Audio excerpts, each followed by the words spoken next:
Well, man, welcome to the show, Micah Thank you. Weisenberg. Yep. Weisenberg. I almost said Weisberg. There's actually a debate in the family. Half of the family go by Weisenberg, Uh-huh. and the other half go by Weisenberg. Weisenberg. That sounds like what is that? French Protestant? German Jew. Yeah, I could guess. The funniest part was my grandfather passed like years and years ago. They're going through the documentation. They find out the actual last name's Weisberger. Okay. Weisberger. Like a clamp. Mm-hmm. Mm-hmm. And his name wasn't Lester either. It was like Benjamin. And so we asked his sister, like, where did Lester come from? She's like, oh, I was dating someone named Benjamin and we liked the name better. So we started calling she was dating a Lester. She's like, yeah, we just liked it better than Ben. So we just started calling him Lester. Change your name. It's like giving yourself a nickname.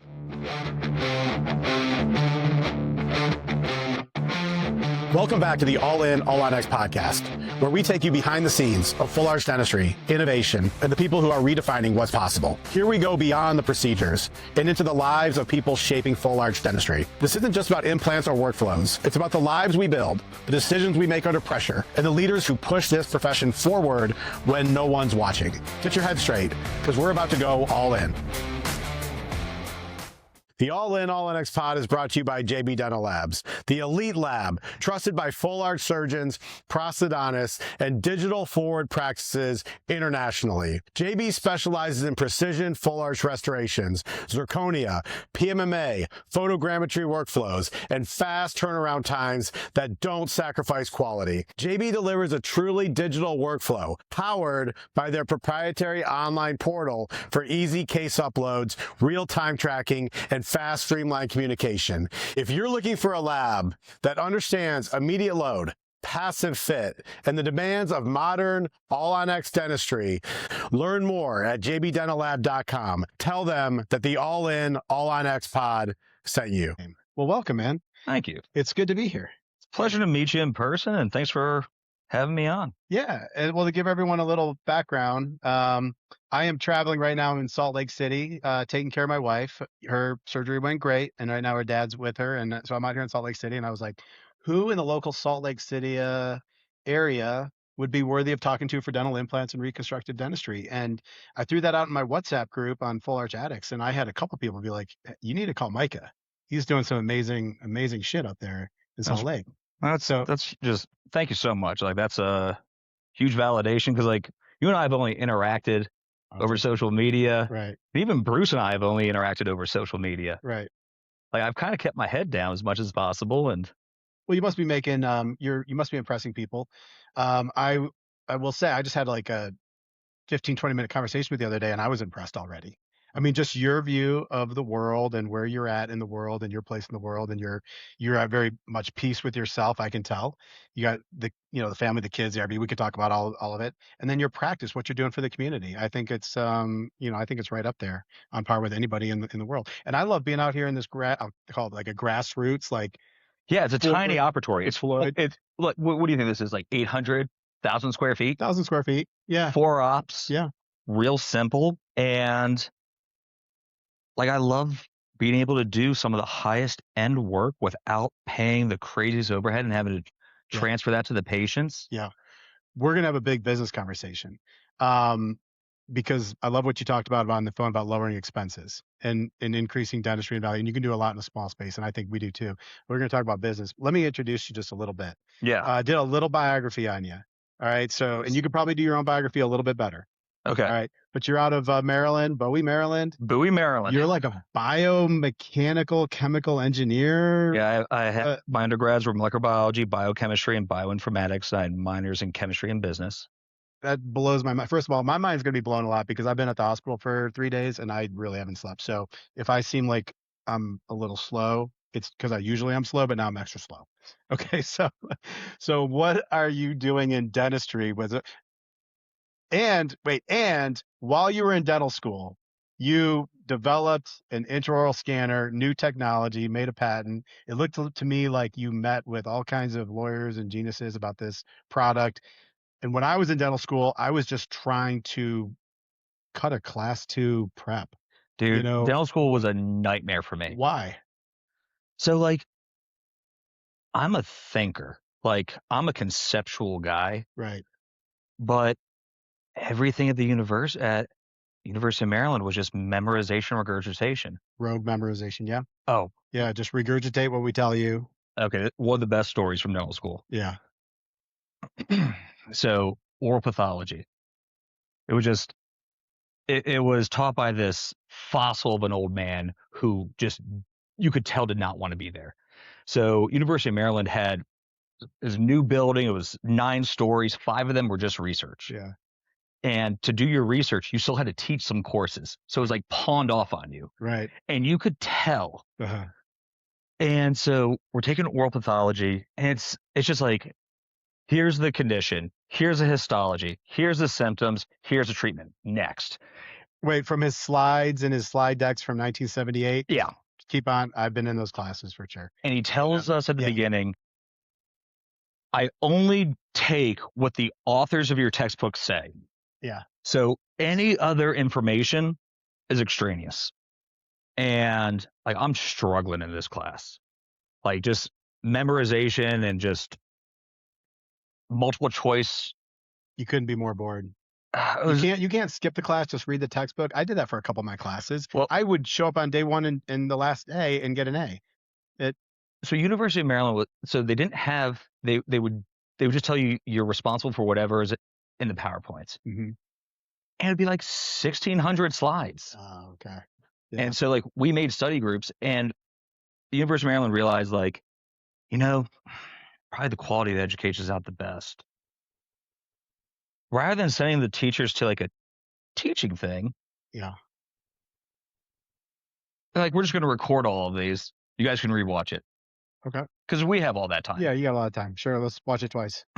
Sure. So the way they would do the exams, we'll go back to the oral pathology thing, but the way they do the exams is they would,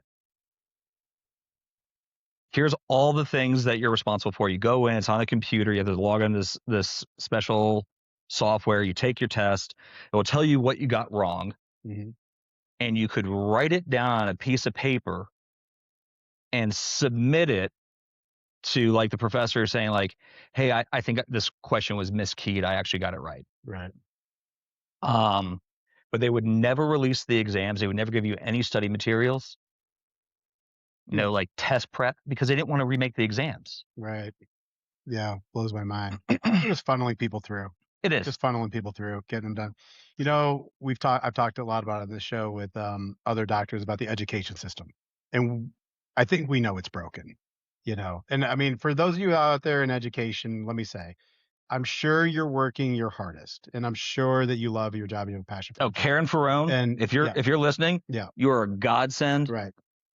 There are a handful of them in there that go out and get like an educational degree and Sure. come in with a passion. And they love teaching and they love doing their job. But it's just like any profession. And I don't really want to knock on all of education because No. we definitely had our MVPs up at the University of Michigan for sure. I mean, dozens of them, and I really actually I loved Michigan's education program. When I went through it, 99 through 2003, I'll vouch for it in those 4 years, superb, right? I think that it still lacked a lot of, getting people ready for the future of dentistry. I see what they're doing now. Dennis Fassbinder's up there at Michigan, and he's got a whole digital laboratory. Yeah. And he was one of the original people on the original, the impetus behind the whole CEREC project, like CEREC 1 and 2 and stuff like that. So they're doing things at Michigan, I know, on par. But a lot of dental school is just like, here's your license. Now you have a license to go learn. Now you have Exactly. a license to go try, right? So like, if after an exam, you and I sat down and with our memory would remember some questions and go through that, we could keep that, and then we could pass it to the next year. Mhm. But we could also use it for finals to prepare ourselves. Mhm. So the first year, I convinced the class, I'm going to make a huge Google Doc for every exam. Whatever you remember from the test, throw it up there. Okay. We rebuilt 95% of the exams. Did you really? At the Yeah. end of the year, I went to Yeah. the faculty and said, you guys need to release the exams and give test material. And they're like, yeah, we don't want to remake the exams. I'm like, well, I'm just gonna release these then. Mm-hmm. Future generations, let them all get an A. The next year, I was a consultant at the teaching program for the faculty. You're like that guy that like hacks into the FBI, and instead of prosecuting you, they hire you, right? I would, yeah, in that scenario. Yeah. And the other one with this oral pathology guy. So I get like a 69, and like I get this is second year where we started in August. It's November. I get this. I go to the professor. I think I got this question wrong on pemphigus versus pemphigoid. Mm-hmm.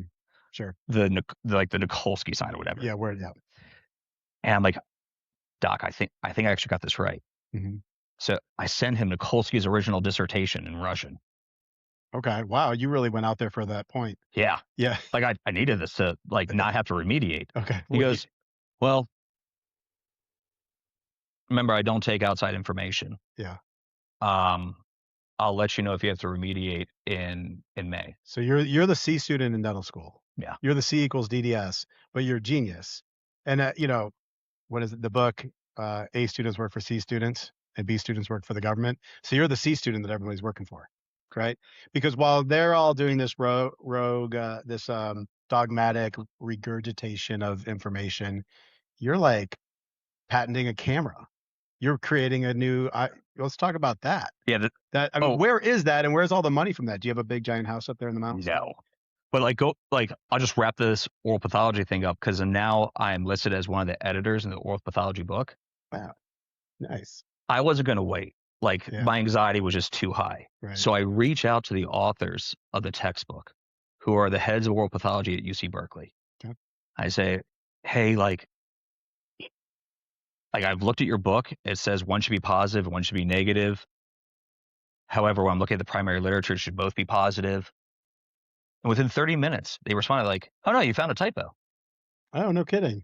And I'm like, so I type up, here's the scenario, guys. Uh-huh. My professor's not going to let me pass. They only go by what the authors of this textbook say, yada, yada, yada. And they write back this scathing thing like, nobody in education and medicine should be teaching that way. Right. Everyone should know primary literature gets the highest scrutiny. Textbooks just have editors. Right. Yeah. And then I sent that out to the listserv of the school.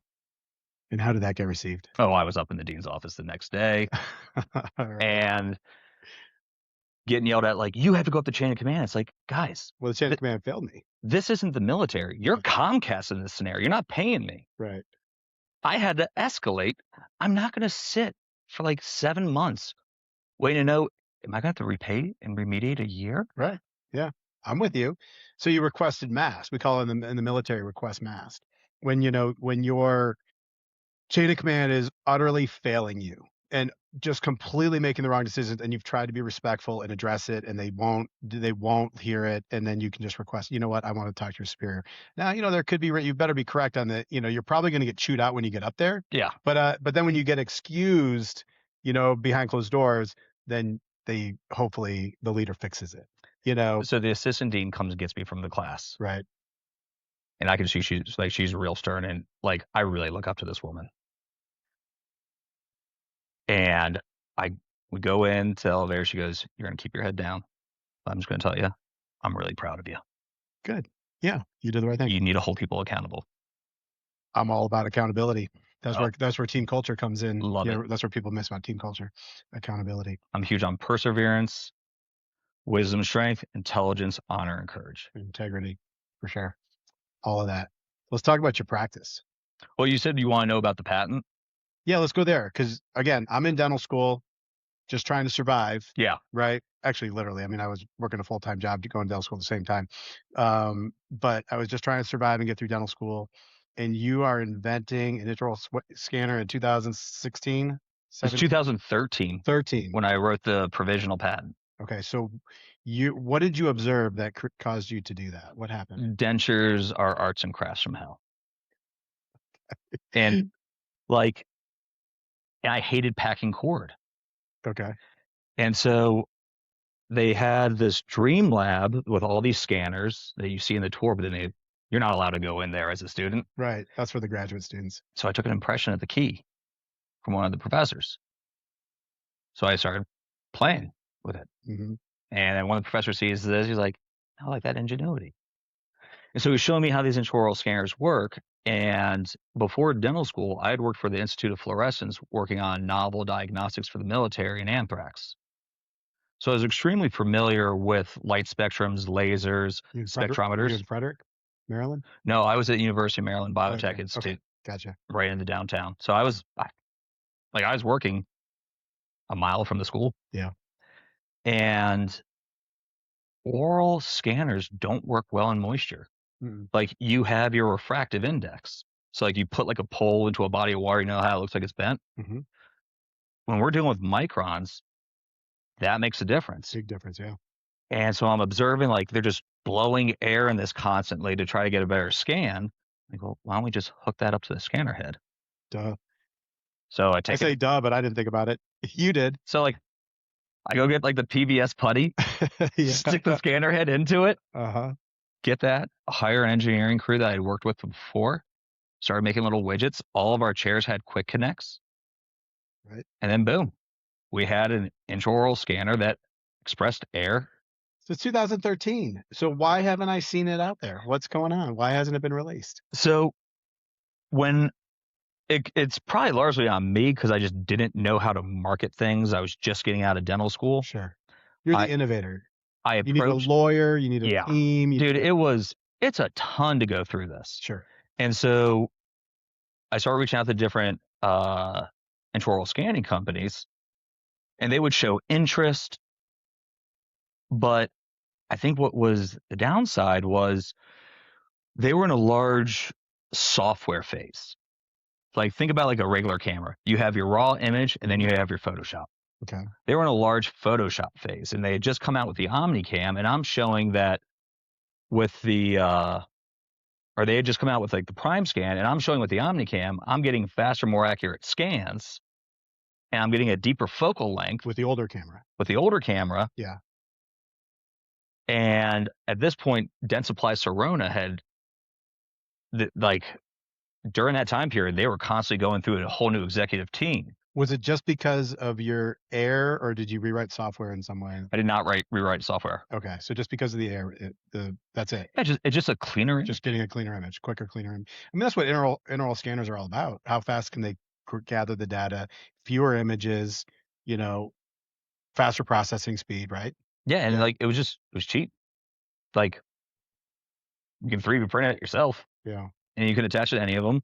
All of our chairs have a quick connect, so I just You would 3D print the Yep. air syringe Mhm. just to connect over the head of your Yep. camera? Well, now you're making it too easy. Now everybody can go out and just do it. hit me up. I'll send you the STLs. Really? Yeah. All right. Right here, guys. DM us and we'll get you this information. Yeah, just modify it to your scanner head. I'll walk you through what the tubing you need. Are you doing it right now back there? I don't have it on this one, Okay. but like we'll set it up for the Lumina Okay. because it has the replaceable heads. Mhm. I'll slide that on, and then I had one intraoral scanning company like bring me out, and we want to do a meeting, Mhm. and last minute they wouldn't sign the NDA. Okay. What do you think got in the way there? Well, their thing was we might already be doing this, After they talked to you, I'm sure they were. and so I just mined. And they're like, "What are you doing?" And the attorney's like, "Are you not talking because we didn't sign that?" I'm like, "The guy's like, get out." Yeah. I've known quite a few innovators. I mean, at least several innovators, and hearing their stories when they go up the corporate chain, they're like, "Oh, I'm going to go to the corporate group and I'm going to be, immortal and I'm going to make all this money." And then the corporation looks at it and you kind of don't you feel a little screwed? Dude, it like the what I was told was, we already invest heavily within ourselves for R&D. Right. We're not looking to Sure. purchase R&D from outside of it. Right. It makes our spend on our internal R&D look less useful. Well, that's one way to do it. But Microsoft got big going out and finding little tweaks to hardware and software that they could just purchase and bring in, so It's such like a niche industry though. right. So like, don't get me wrong, I would love to see it makes our lives easier Mhm. to be able to load the tissue, blow it all up, Right. have cleaner scans, to be able to like open your sulcus for a deep prep and see where the margins are. Cause like when you Yeah. scan, like you get your finger in it, you go back over and it removes it. hmm Same thing. The tissue flaps, the tooth doesn't. So the software knows where to cut it out, right? So I think we need to look for this. I wish you got rich. I'd like to see you successful, my friend. I'd Yeah, appreciate I that. hope somebody's going to see this and call you up and strike you a big Hit me check. up. Yeah, you're accepting money. You're accepting checks. All the money. Then it needs to be over 7 figures now. Yeah, I know that's not true because I've talked to you about what a simple guy you are, doing amazing dentistry. I don't want to turn this into a huge biography, but full arch. Where did you get the interest in full arch, dental implants, even singles or full arch? Where does that come from? So I I graduated when I thought I was going to do pediatrics. Like gung ho on pediatrics. My mom's a special needs educator. She had fostered a ton of students. Uh, I was all I'm about laughing because that's where I thought I was going to go to start with, and now I'm like, I have no kids in my practice, no. 0. Okay, go ahead. So I'm doing this, and Gordon Christensen had gotten wind of this air scan device. Cool. Yeah. He's like, "You need to come out here. Good. Like, what's the barriers? Why aren't you in the market?" I'm like, "I can't get testing." Like, I was still working with the University of Maryland, hmm and I just couldn't get access to the testing. Yep. And he's like, "Come out here. You can use us." I'm Okay. like, damn. Nice. And then thinking about like, okay, I'm gonna have to switch over to general dentistry. I haven't done a crown prep or endo in 3 years. hmm And so I come out here, and as I'm thinking about it, I'm like, okay, I want to position myself in a company that's gonna make the best use of this. So Pacific Dental Services was huge on intraoral scanners. Okay. So start getting into general dentistry, and I want to be able to do everything, which is stupid, No, that's where I'm coming. That's why I didn't go into oral surgery. I just right? want to be able to do everything. Like Yeah. I want to be able to quarterback this stuff Right. and be knowledgeable and treatment plan it. And I couldn't treatment plan things if I didn't really understand it better. And once I get exposed to something, I really, really want to know more about it. hmm And so I did some basic implant courses, and then I joined up with Mark Costas down in Arizona. Okay. Wow. You're really making the circuit. Gordon Christensen and Mark Costas. Good for you. Like I'd already had enough general dentistry experience. I'm like, well, before I do my own practice, I really want to know the metrics of this business. hmm I've been listening to the Dentalpreneur podcast for years. Right. And then it's like, okay, well, he's looking for an associate, not married, do it. Sure. So I make the move down there, and it's an older community in Prescott, Arizona, in Chino Valley, and like implant pathways there. And because of Mark's connections, I had gotten certain ins to different courses. I just started eating this up, and it's COVID at this point. So like I'm also living in an area where the average age is 63. So there's not like a lot of social life going on. Okay. So COVID, you're a kid. I get it. You're not married. no. Yeah. And so like I'm just doing every course I can find. What else are you going to do during COVID? Exactly. Just learn. And for every course I go to, I have more questions. And so I go to a full arch course finally. I learned the singles, and then I have a patient that needs a full arch, so I want to go learn more. And like you learn their workflow, but then I always had the questions like, what if I did it like this? What if I did it like that? Yeah. Do you want a stronger full arch foundation? Join myself, Dr. Adam Hogan, Dr. Brandon Koford, for Core Bootcamp Fundamentals with Cadaver Lab. Clinical, surgical prosthetic training. Also, business training with hands-on sessions, live patient surgery, and a cadaver lab. Register today. TheAtlanticImplantInstitute.com.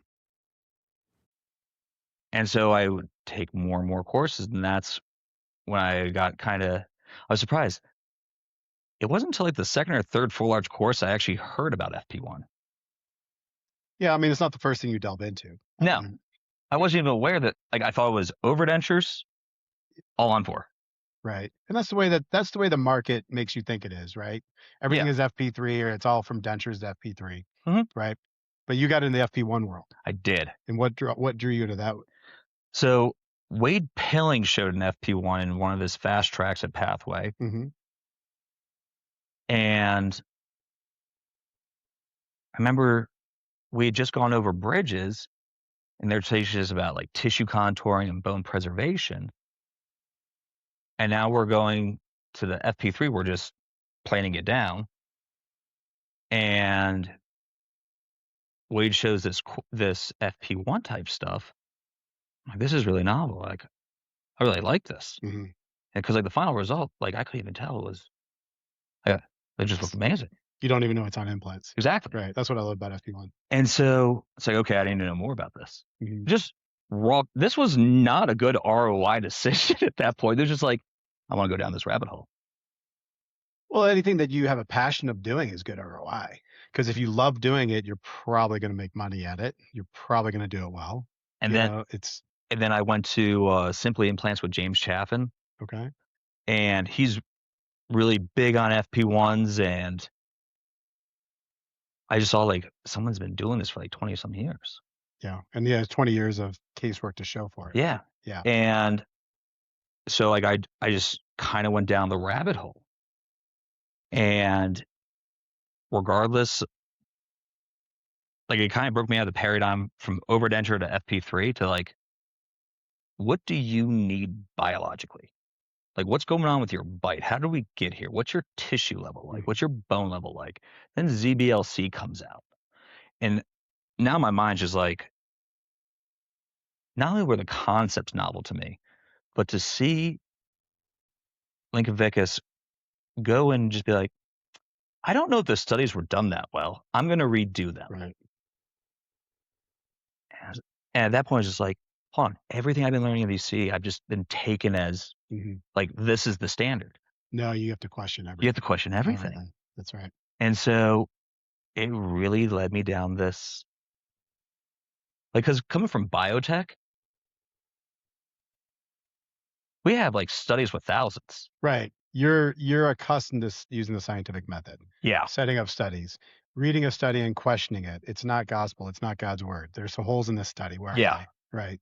Like, I have offered patients discounts if they put me into their will that I get first access to their cadaver because I want to core out the implants and see what that bone looks like.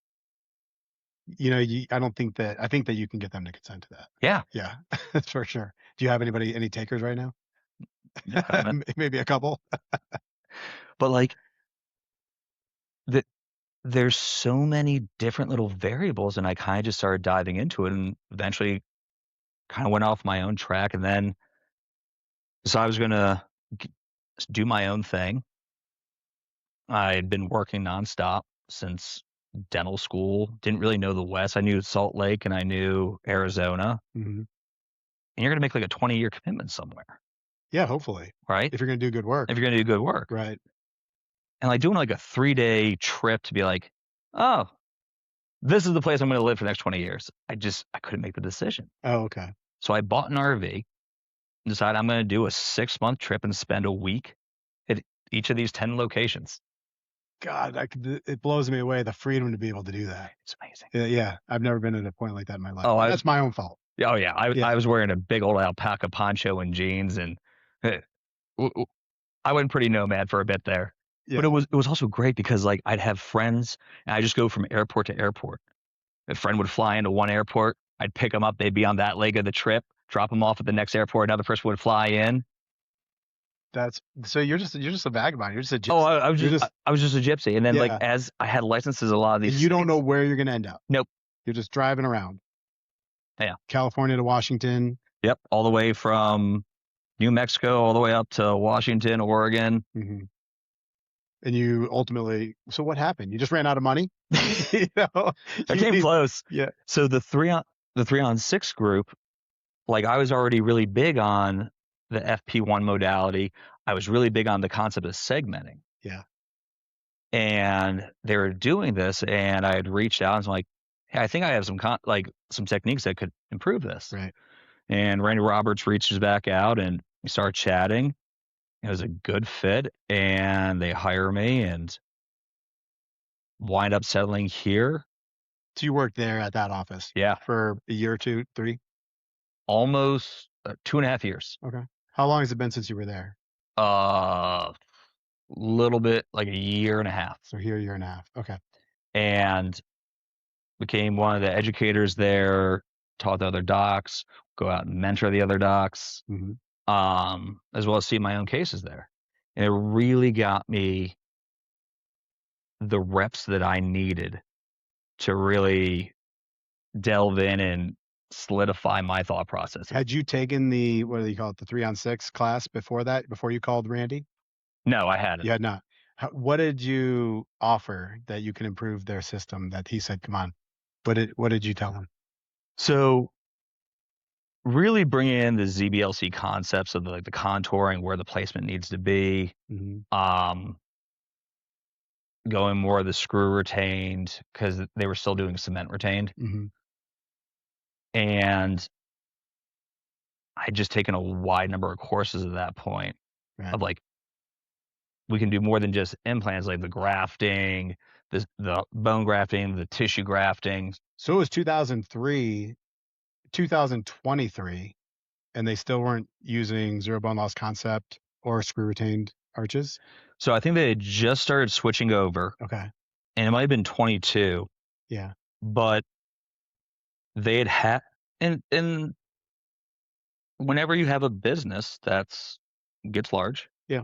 um, changing protocols is painful because Oh, for sure. you have doctors all over, and it had been working for them. And I'm not criticizing. Not criticizing. I'm not criticizing. But zero bone loss concept, and we can go back a decade, Yeah. now, right?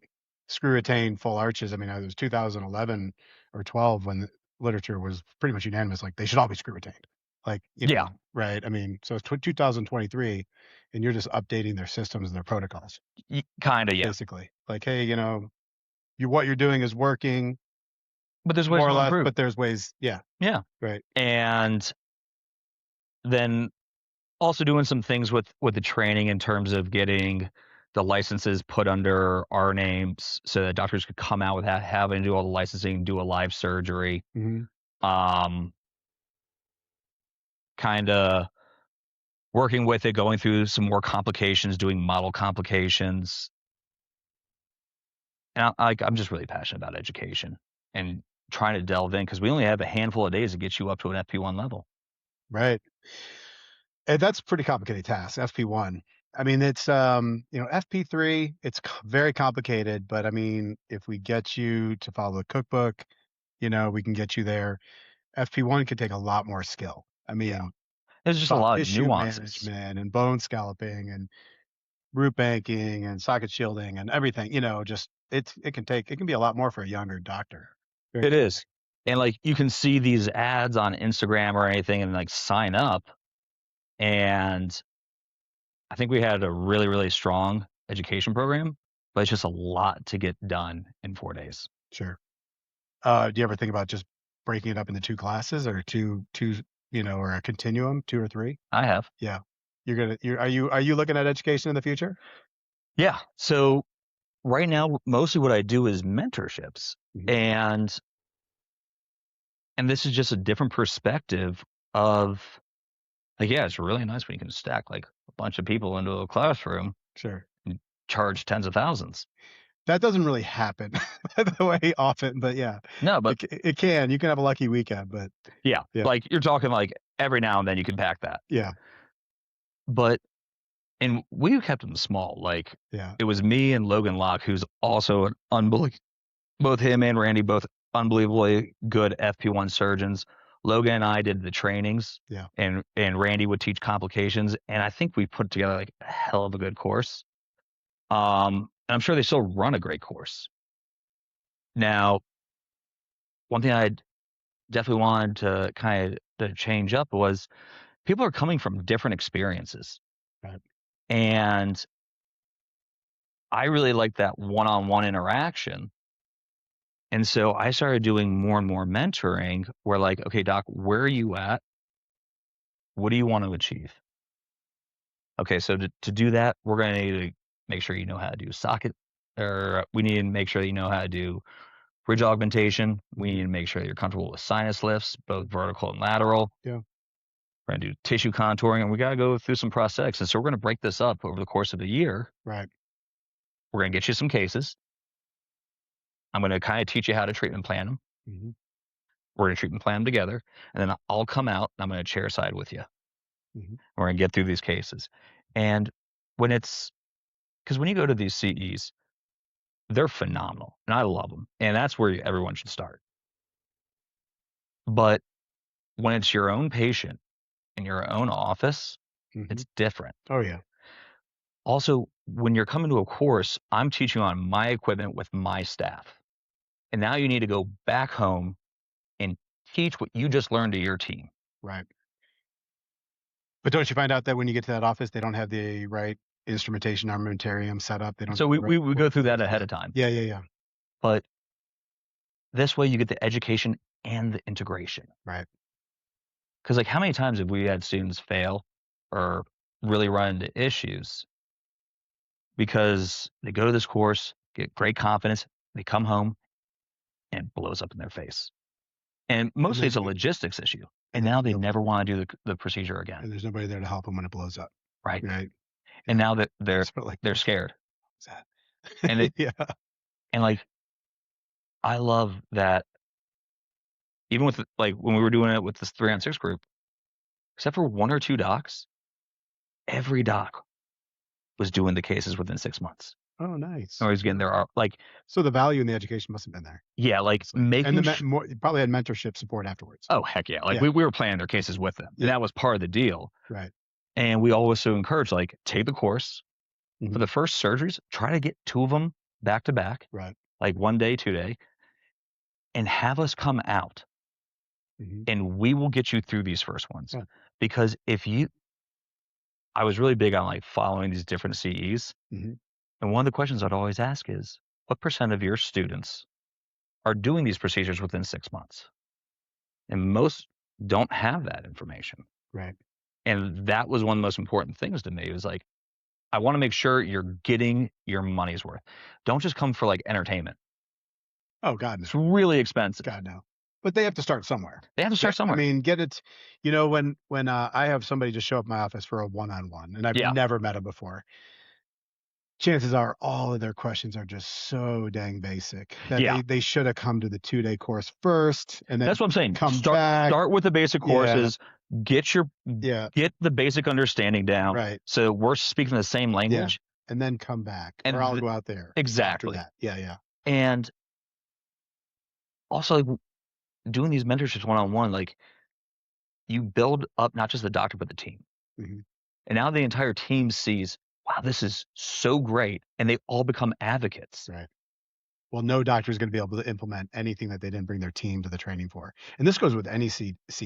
You know, even if you're just going to a symposium to listen to a lecture, you can't leave your staff at home, go to the symposium and come back and be like, oh my God, sit down. We've got a 45-minute lunch. I've got 30 pages of notes on how we're going to change our practice. And everyone's like, what are you talking about? So yeah, they have to come. Like I would come to the office. Yeah. I have the assistant training part. I have the doctor training part. I have the front desk training part of like, okay, here's the post-ops you're going to be calling about. Here's the common questions they're going to be having. Here's the different prescriptions I'm usually getting. Let's put this in your formulary. Mm-hmm. Assistants, what equipment do we need? How big is your operatory? Do we need to have everything out at once, or do we need to have our surgical stuff out? And then at this point, take that away. Now the restorative stuff comes out. Yeah. The workflow, the systems. Yeah. At Full Implant Choice, this sort of tags on with the Atlantic Implant Institute, but we have the Full Implant Experience at Full Implant Choice. And you can just come, bring your team, and spend 3 days with watch our office, watch our systems. It's like you have to take the business class to get the didactics on the business and understand things, but you also need to come and watch it. Yeah, you have to see it in motion. When you see our front desk and our sales team doing this, and you bring your salespeople and they sit with our salespeople, and you bring your front desk, they sit with our front desk, and all of a sudden you see all the systems that are at play, then the light bulb goes off. It's seeing that click, I think, is like the most rewarding thing. Oh yeah. I love doing surgery, but I think I'm usually more excited for the result of the other doctor than, like, of course he's exhausted. Like it's one of his first 2.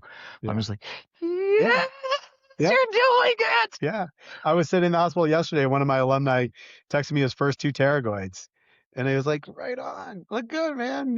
Nice. It was great. And like you're empowering other doctors to do a higher level of care beyond what they were currently able to do. And it gives me a huge amount of pride to like I feel like I'm able to help patients beyond my own hands. Of course. I'm able to help these doctors become reinvigorated or even more invested. And like, this is my hobby as Yeah. well. Like, I love this stuff. Right. Well, me too. I love educating. I think similarly for me, got to a point where, I'm just cranking out a new patient every day. I'm helping out this one patient, this one patient, this one patient. And the amount of impact I can make is linear by Exactly. myself. And then people are like, you should teach this. And then I'm like, well, if I taught 20 people to do this, now it's a little, we're on a curve, right? Or 200 people. Now, because how many people can we realistically treat in a lifetime? Exactly. I mean, a few thousand from start to finish, maybe 5. I mean, and that's a big number. Oh, it's huge. Yeah. I mean, I know oral surgeons and friends of mine, they're like, "Oh, I've treated 12,000 patients." Yeah, but you just put in the implants. Like, Exactly. I'm talking about like start to finish. I mean, I can only impact 5,000 lives on this planet. Huge. Now, I mean, I don't take it lightly because if you impact one person's life, you've done something on this earth, right? Yeah, But absolutely. yeah, if we can train 5,000 doctors to do this, that's amazing. Like, you can train 5,000 doctors to do this. You're helping 50,000 patients. Right. He's Yeah, way more than that. And And if math they can isn't my train other thing. I can people. count to 32. Right. So you have come a long way in a short time. You've got a great sense of wisdom and peace about you, probably because you're an innovator and a thinker. Eh, Right? You're pretty good at business too. yeah. Yeah. Let's talk about business. You go down. So wait, you were with the Costas Group, Yeah. right? You were a mentor there. I was not a mentor. Oh, I I was an misunderstood. associate. Oh, I I was thought you one were of mentoring there. I apologize. No, I wasn't mentoring. Well, I tell me got what you learned. Mark has an amazing way of breaking things down into digestible pieces. Now, they have so much literature out there, and they put together all these different manuals. And I wasn't able to wrap my head around just about everything, but the formularies, getting the template set up, really one of the best things I learned from working with Mark was set up the infrastructure. If you don't get the infrastructure set up, you're always going to be chasing it. Right. 100%. And so Yeah. when I broke off to do my own thing, before just rushing in and just starting getting patients, it's like, okay, I need to build an infrastructure. Sure. Need a manual. Yeah. We have to write down how we're going to do things. Yeah, exactly. And Yeah. when you're constantly innovating different things, it's really hard to keep that manual up to date. Yeah, but having at least something written down is better than nothing written. Oh yeah, I for mean, sure. I have an SOP manual. Mhm. I've written it myself, and I could have written a page yesterday or 6 months ago, and if I look back at it, there's something I want to add to it. Yeah. But at least we had a starting point. And You know, and you met at Dr. Burr. yeah, Adam Burr. He is so structurally like focused and organized Mhm. that he brings systemization to the chaos of my head sometimes. And so whereas I'll come up with an SOP that's just super complex, Right. he helps break it down into a more realistic, achievable thing. Because like you can't write an SOP for every single little thing. No, there's no way. There's But no I way. do. That's a problem. And then like I make the screen videos of like, here's how I want you to process it, and no one's going to watch it. So here's the thing. I will too. I will write a 3-page, SOP on how to unlock the front door. Yeah. Okay, but who's going to read it? So you always have to dumb it down to the 1-page bullet point workflow because, as great as your staff is, you're going to lose their attention after four bullet points. Yeah. I'll Right. lose my own attention. Yeah, for sure. So you can't get lost in the minutia. But you want to plan it out, obviously, but you want to make sure that they're trained on it and follow it. The lowest common denominator, I have this phrase, the lowest common denominator, I talk about it all the time. You know, like when I talk about technology, Mhm. there's great technology out there. Some of it, the software is so complicated or it just takes up so much memory or the computer bogs down or whatever. I've got half the staff can't figure it out. Yeah. I can't buy it if it's even if it's better technology Th th because I need my lowest common denominator to be able to use it. I mean, it's definitely like, for instance, the Yomi. Right. Perfect example. In 10 years, I expect the majority of us will probably have something like that. Right. Right now, the bolting it in, taking the CBCT, then putting them out, like, that's for me, that's not happening. Yeah. So, you know, and Yomi know some of you guys. I know some of you guys that used to be on the board there. I was approached to push Yomi, and I'm with you. I think something like that in 10 years, we should all have robots. Yeah. But for that price point, with that kind of workflow, I could not, I could not I could not, I didn't not want to be responsible for my alumni or my students to have to pick up that price tag item and have to go through that workflow. It was just too much. It's too cumbersome. It's going to It get, is. in my opinion, okay, it's not official scientific literature. No, I Don't, think don't it's write nothing. phenomenal technology. Yeah. I think if you have the right workflow for it, it works great. And I would, Yeah. and I'm saying I'm probably going that route once like we have But like if we if all, you give me like the curved linear motions in yeah, it, yeah. so I could do like all the scalloping and everything, we might be in a whole different discussion about this. Well, you know, XNav. They're a KOL at my office, and I'm working with them. But they proved that for a reasonable price, you can get a tremendous result.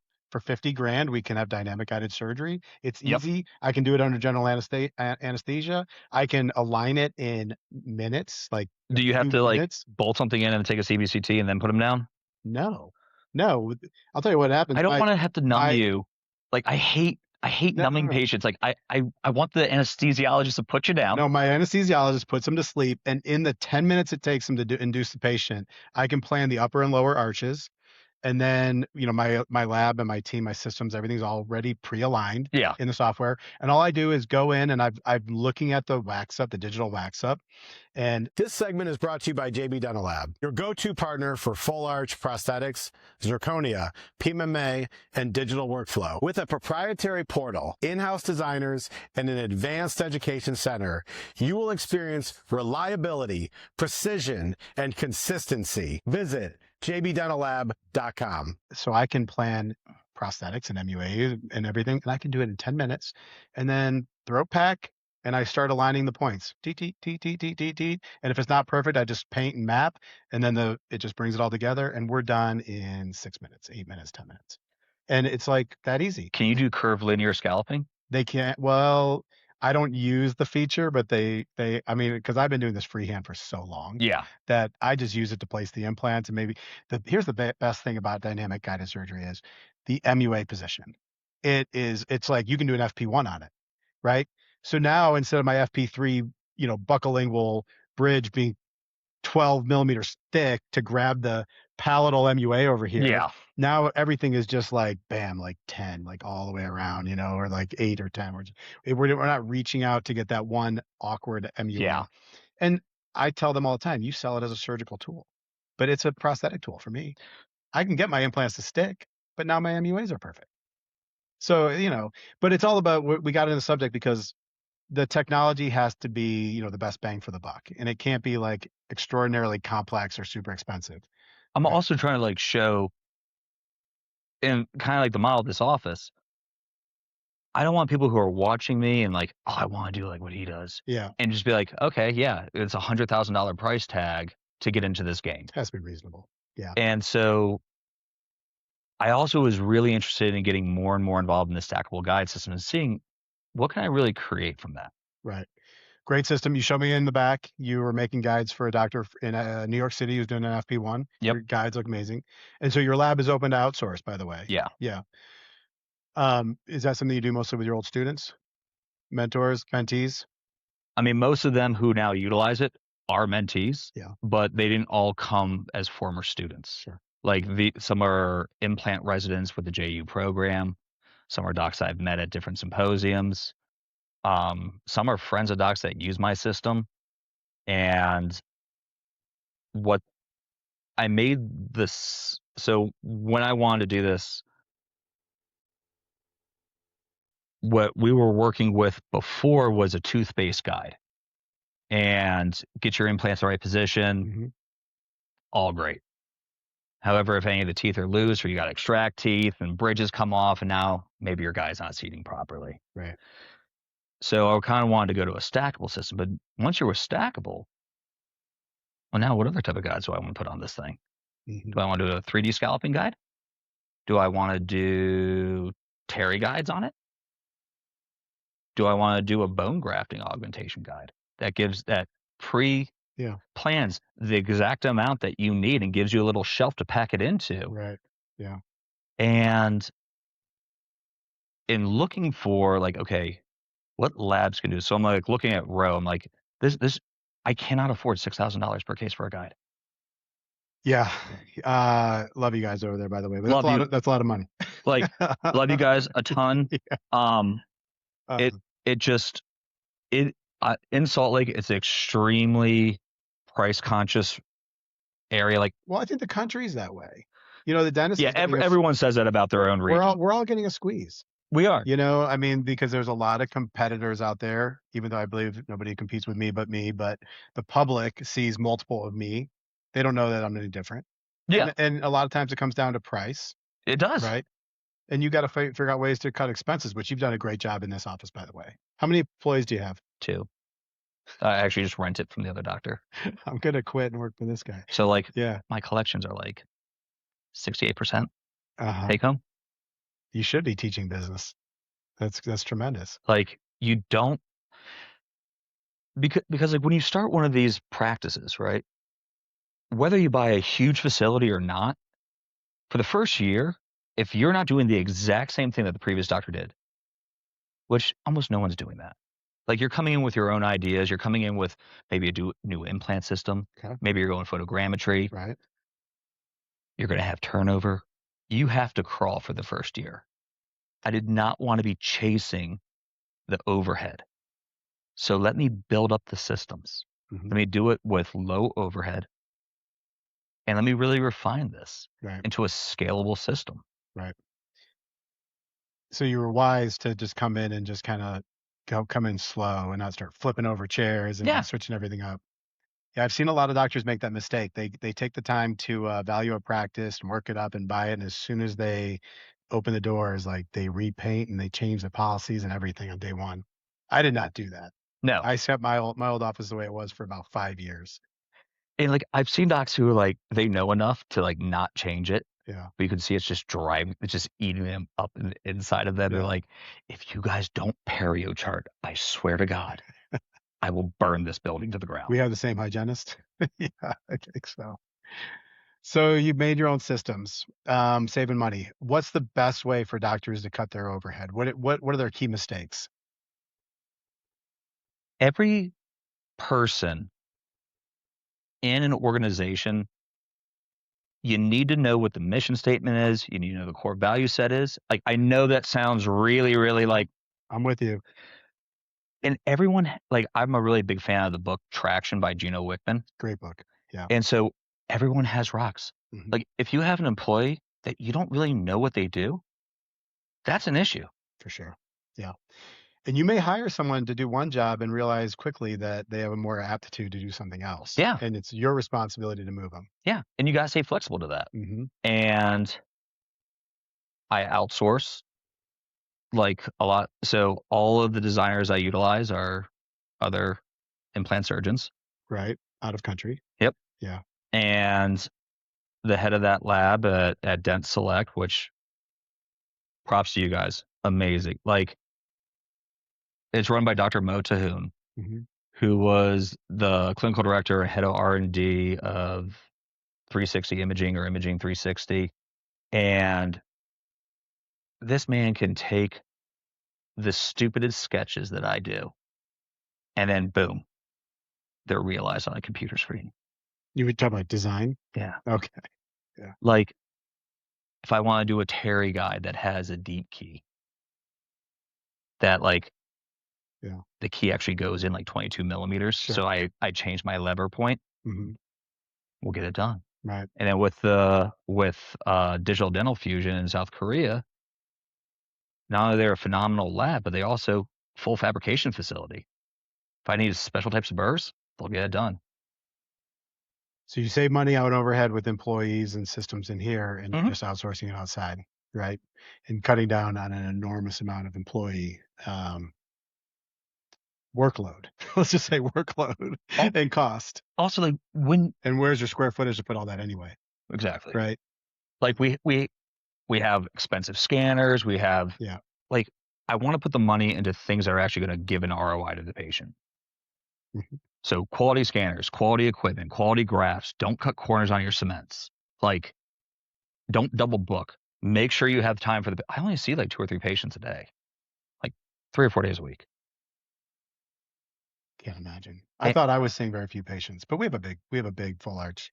We have systems. no, we're Yeah. tiny here, man. Yeah, we have And systems. like everyone just has my cell phone. If you're having an issue, give me a ring. Yeah. I think that's huge. We were talking about that before. I won't get into it, but personal experience. But you have to be available to your patients. Always have to be available to your patients. My QR code for like my cell phone is just right on there. Every patient gets it. You just pull out your phone and Yeah. just scan this. Yeah. Perfect. Save it. Yeah. We make it very accessible, but not that accessible. But they get the number. Yeah. They have to be able to get a hold of you. They have to. If you have a complication and you're not answering your phone, I mean, this is where legal problems start, Yeah. right? Legal problems start when patients are dissatisfied, and that's an emotional feel for them.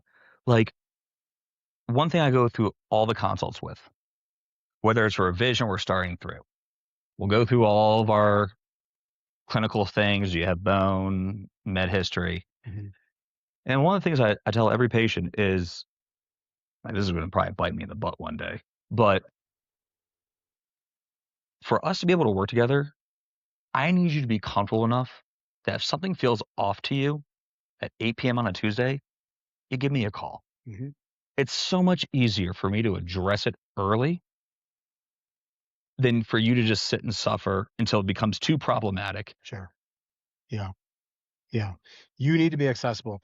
And I've done a lot of work in, legal consulting, Yeah. and there are some key points where every doctor gets into trouble, but one that's almost unanimous or ubiquitous is when they're not available for the patient to reach them when things go wrong. And then the patient gets That's the they tipping get point. they get to the receptionist, and the receptionist gives them the runaround for 3 weeks or 3 months or a year, Yeah. and the doctor is unaware, or maybe they were aware, but they just didn't make themselves available. And that's where they really get in hot. This is where they start looking at other opinions, right? So Salt Lake, there's a lot of full arch in Salt Lake. You were saying it's a very cosmetic driven market. Hugely cosmetic driven market. The 3 on 6 did an amazing job bringing FP1 to the patient's awareness and knowledge. Mhm. And so patients will come in and ask for an FP1. Sure. And in my work doing segmental FP1s and looking at the literature, rather than doing 2 implant bridges on MUAs. So with the posteriors, they're hitting end to end like that. An MICP, great. But anything that's off that straight line between the 2 MUAs, there's no lateral resistance. Right.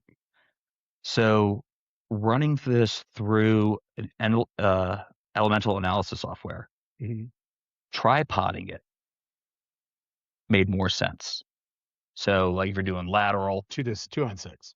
Sure. that was a lot more of a stable thing. And also like when we were doing This is on MUAs. on MUAs. Okay. And then for the anterior bridge, if I'm just doing 7 to 10, I have you in class 1 occlusion, Mhm. that's always going to be a rotational force. Mhm.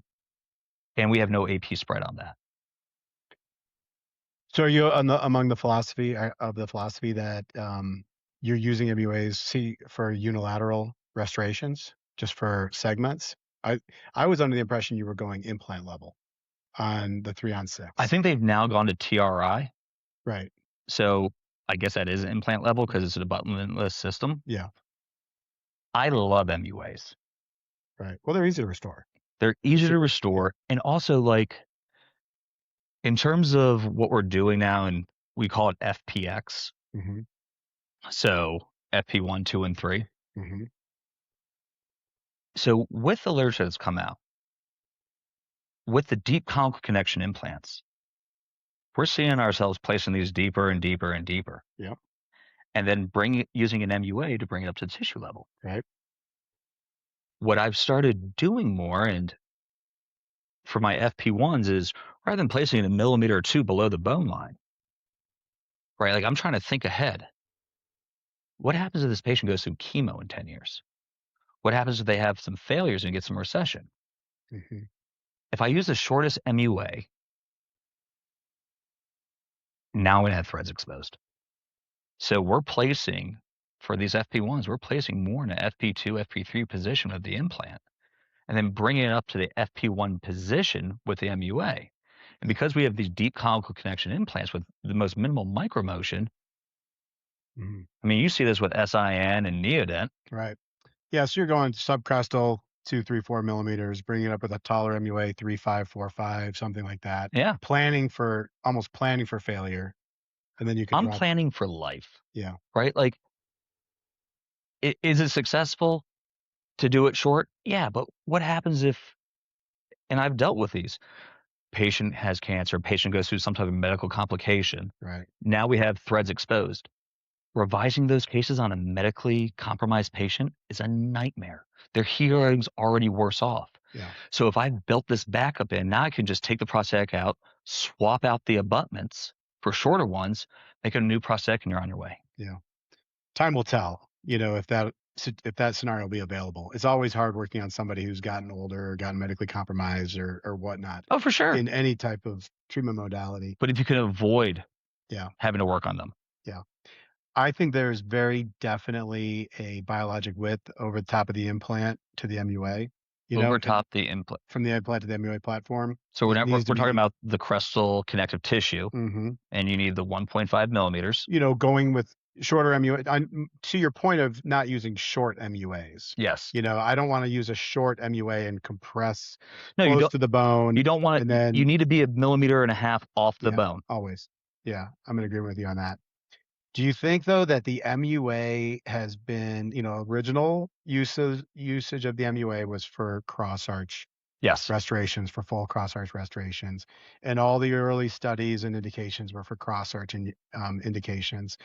Do you feel ever nervous about just doing a unilateral segment or a front segment on a couple of multi-unit abutments? I've been doing them for a while and they've worked. However, we always try to optimize and improve. Right. Are you familiar with the new AXA abutments by Megagen? I've not personally worked with them, but I've seen them. Yeah. So I've started playing with these, Mm-hmm. and I mean, for years I've been looking for a MUA style for a single implant with anti-rotational that's screw retained. Right. So like when they came out with this, so that nub on the MUA is 2.2 millimeters tall. Mm-hmm. This is 4. Now I have ferrule. Mm-hmm. Okay. Now I've moved that lever arm off of the screw into the abutment screw. Mm-hmm. So you have ferrule for it to not rotate, not have any micromotion, not dislodge. Yeah, like if I'm doing a bridge, I'm not going to use the anti-rotational aspect to it. Right. But it's essentially like using more of a custom abutment or tall tie base in that sense. Gotcha. Let's go to the 3-on-6 for a second. This is a patented process. Is that not right? patented? It's a trademark process. Okay, trademark process. So they have the term 3-on-6, mm-hmm. and I believe they also have 4-on-8. Okay. Also trademarked. And these are, when you do it initially, it's going to be a full arch. You're placing generally a first molar, canine lateral, canine first molar, mm-hmm. full arch temp, Mhm. Then the second attempts are segmental, 3D printed, kind of a prototype of the final, and we take them to finals. So any problem with you advertising that, coming from the 3-on-6 camp or I talking don't about it? think I'm allowed to actually say I do 3-on-6s, and I don't advertise I do 3-on-6s. Yeah. Um, but I mean, it's full mouth implant It's bridges. full mouth implant bridges. Like it's a catchy term, Yeah. and kudos. Like they do a solid job at marketing. It's a great marketing. Hey, Yeah. no, you guys do a great job. Randy, I've never met you. We talked on Facebook a few times here and there. Yeah, solid guy. Uh, Like in the business thought process between him and his brother yeah. was solid, and they have a catchy term, and their marketing has really brought awareness to FP1.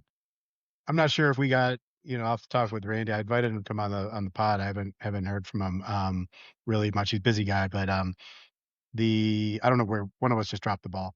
But I think there was a Facebook post a couple of years ago, and he said we invented this protocol, and I'm like, No comment. I was like, I think I commented.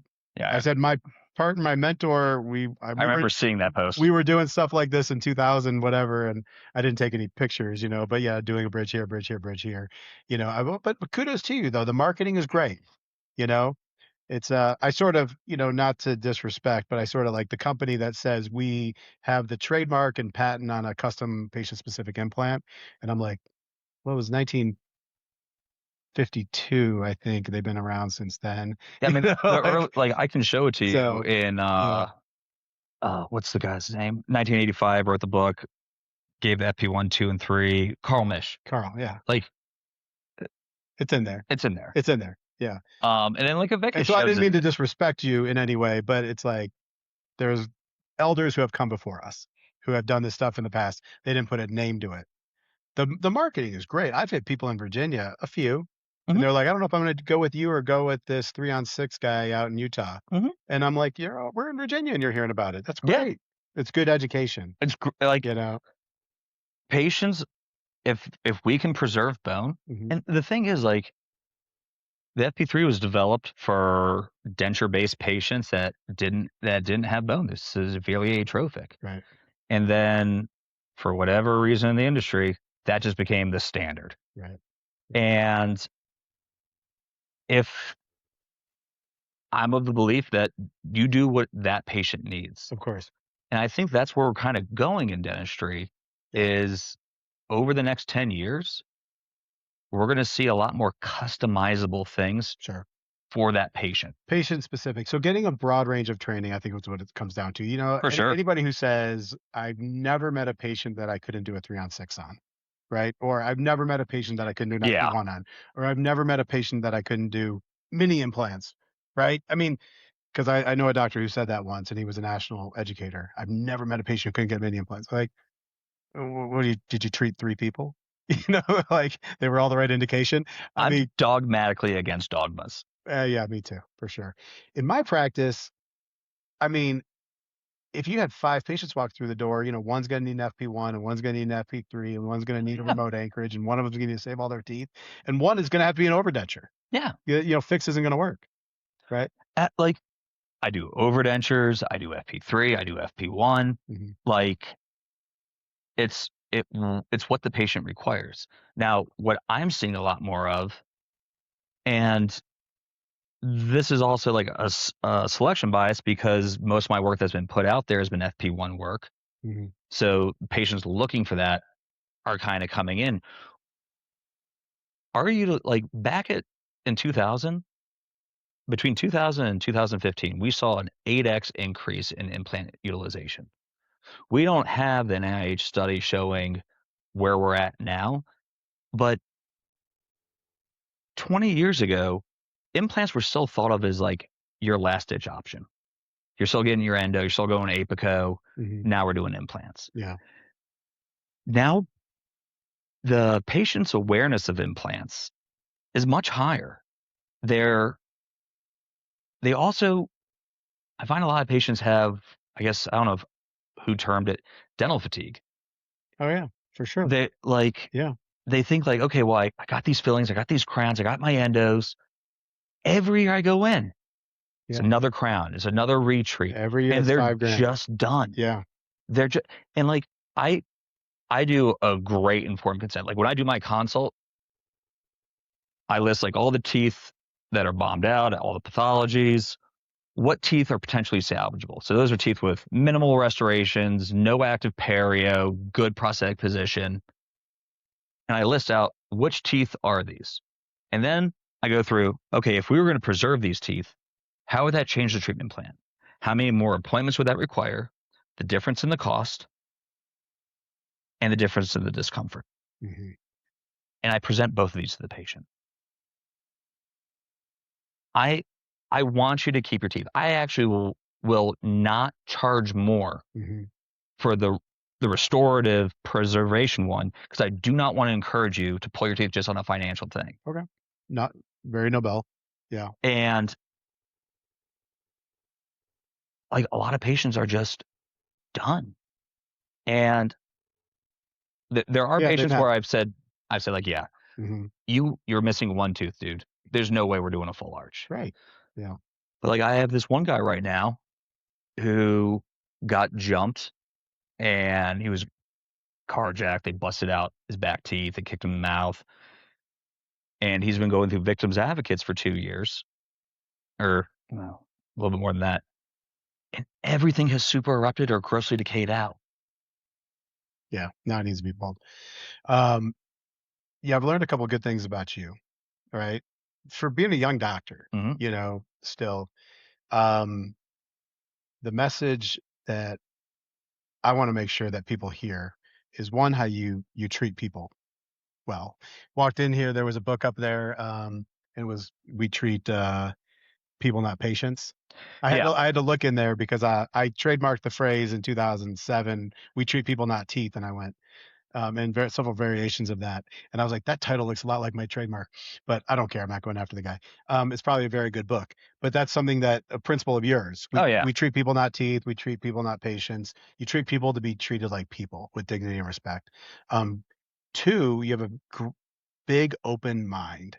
Like you're willing to absorb information, dissect it, think, how can we do this better? Realize that it's not always your way or the highway, that there's multiple ways to skin the cat, as they say. Absolutely. And three, what I heard from you is that when you got started, you were willing to move and seek mentorship before fame and money. Oh yeah. Yeah. That's incredible to me Gotta get that because infrastructure. I feel like I hear more and more, people just get out of school, they want to make money. They want to be Instagram famous. They want to do implants, to do more implants. And you're like, man, I got in a van and I went to Salt Lake City because some guy named Christensen said, come on out. No, I'm kidding.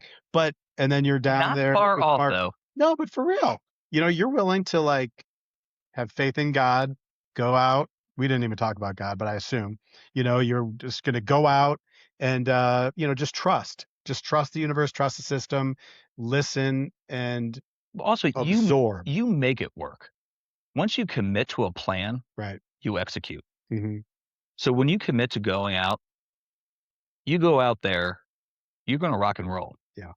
And like, that's one of the reasons that I'm so big on these guides is it allows me to do just in the process of doing like the flap guide, the seating guide, the bone reduction guide, the osteotomy guide, the scalloping guides, Right.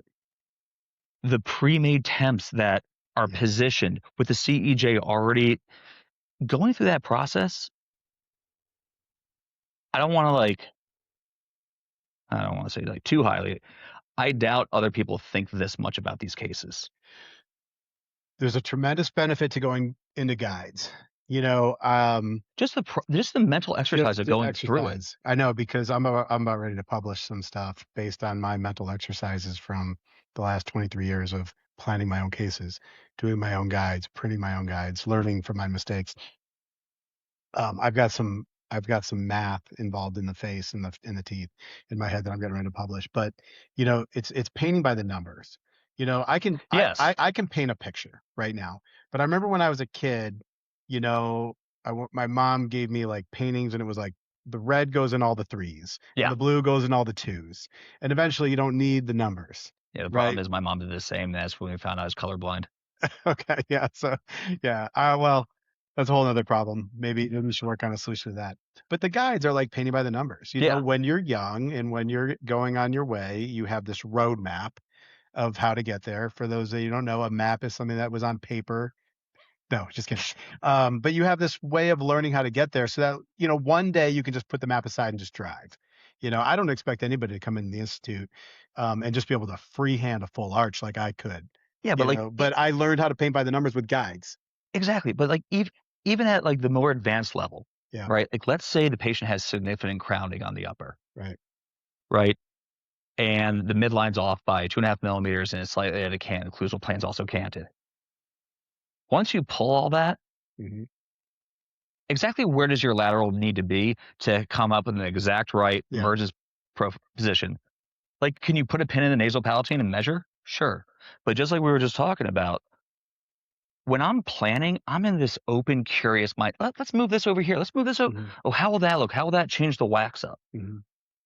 Having the guide and everything and going through this, when I go into surgery, I'm not curious anymore. We need to get this done. We're going to move efficiently. You've already done the procedure in your mind digitally. You It's either all plan to taken fail out. or you fail to plan. Yeah, exactly. People can get in touch with you? Yeah. Or, yeah. Let me, going over an hour. Why don't we tell people how to get in touch with you and utilize your lab services, if there's any mentorship and things you want to do? Yep, we Like, offer mentorship. How do they get in touch with you? The lab is at fpxsmiles.com. My practice is yourwisedental.com. I'm Wise Dental Solutions. Weisenberg. Yeah, but I didn't spell it W-E-I-S. I didn't have the ego for that one yet. No, I was going to say nobody's going to find it. Yeah, no one will find that. So Like W-I-S-E. Yeah. Okay. And yeah, like if you're looking as a patient for a place that's going to take care of you, Yeah. be honest, transparent, and give you the best bang for your buck for the most long-term thought-through process, let me know. And if you're looking to do this type of work, please reach out to the lab. Not only will you get the mentorship, but you'll also get a tangible product.